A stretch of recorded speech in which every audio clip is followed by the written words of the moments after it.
अस्सलाम वालेकुम नाज़रीन। आज 24 अगस्त 2025 सुबह के 8 बजे ने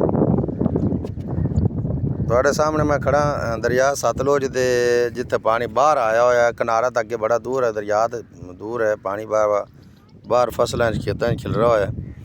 कई घर जड़े ने वो ज़ेरे आब ने, कई फसलां मुकम्मल तौर पर तबाह हो चुकी ने।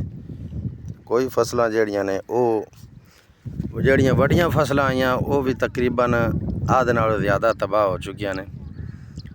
तो बड़ी खतरनाक जी सूरत हाल है फिलहाल। तो पानी अजे तक तो वधदा आंदा है। सुलेमान किते भी उसकी सतह जड़ी है बुलंद हो गई कल नालों। ये जड़ी जगह तो मैं खड़ा शाम तक इत्थे पानी की सतह जड़ी है वधनी शुरू हो जाएगी।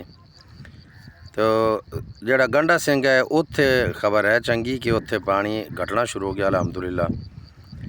और हरी के जड़ा हैड है उत्थे भी पानी की सतह के अंदर कमी आई है कि उत्थे भी पानी का अखराज कम होंदा पिया है पहले की निस्बत। तो अगर अल्लाह ताला बचा जाए जे रेला गुजर जाए तो हो सकता है कि राह रू सुक जान के ना बंदों का कोई ना कोई सूरत हाल बन जाए। कोई फसलां जड़ियां कोई माड़ियां मोटियां मुतासर होइयां ने वो अजे मौसम है बेहतर हो सकदियां ने।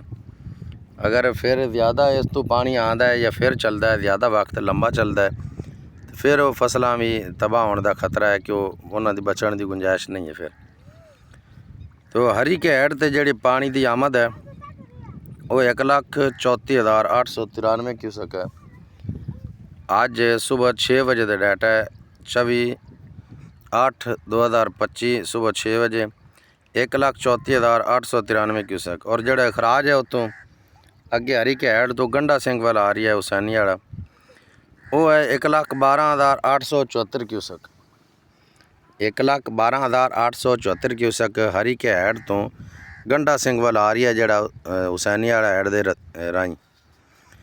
और जड़ा गंडा सिंह है उत्थे भी सतह काफ़ी थले आ गई है तकरीबन कल 1,29,000 तो 29,000 तो भी क्रॉस किया होया सी।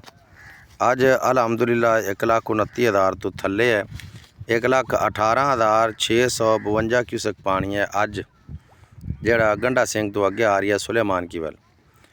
और सुलेमान की तो जी सतह है वो कल दी वधनी शुरू हो गई है कि लगातार 58,000 तो शुरू हुई है तो हुण 82,008 क्यूसक तक चली गई। सुलेमान की तो अखराज जड़ा अगे सतलुज वाल पानी जा रही है वो 82,008 क्यूसक है।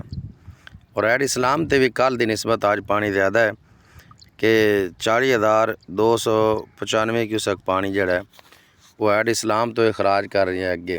तो ये अज की पानी की सूरत हाल है 24/8/2025। तो अपना ख्याल रखना है, अपने हमसायां का ख्याल रखना है। जोड़े नीवें अरथन वाले बंदे ने वो कोशिश करन कि उच्ची जगह पर चले जान। अस्सलाम वालेकुम वरहमतुल्लाहि वबरकातुहू।